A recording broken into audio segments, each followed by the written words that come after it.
கோவை மாநகராட்சிக்குட்பட்ட Nanjundapuram 62வது ward ஷஃபா garden தோட்ட சாலையில் தார் சாலை அமைத்து தர வேண்டும் மற்றும் அடிப்படை வசதிகளை செய்து தரக்கோரி பொதுமக்கள் இன்று உள்ளிருப்பு போராட்டத்தில் ஈடுபட்டுள்ளனர்.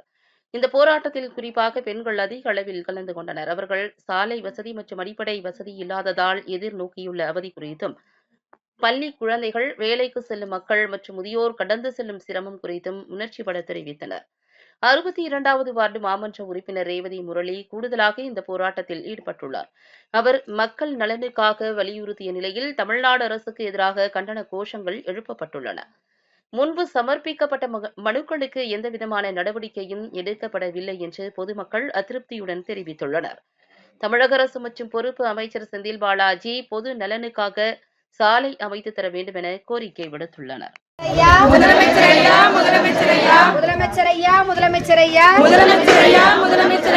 எங்கள் பகுதியில் குண்டும் குழியுமாய் ரோடுகள் இருக்குங்க ஐயா, தாங்கய்யா தாங்கய்யா தாங்கய்யா தாங்கய்யா தாங்கய்யா சபாகடன் பகுதிக்கு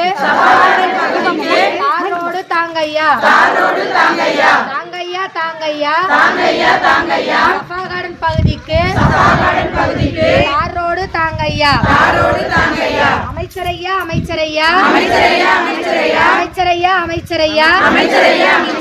அண்ணன் செந்தில் பாலாஜி அமைச்சரையா எங்கள் பகுதியில் குண்டும் குழியுமாய் இருக்குதுங்க ஐயா ரோடுங்க ஐயா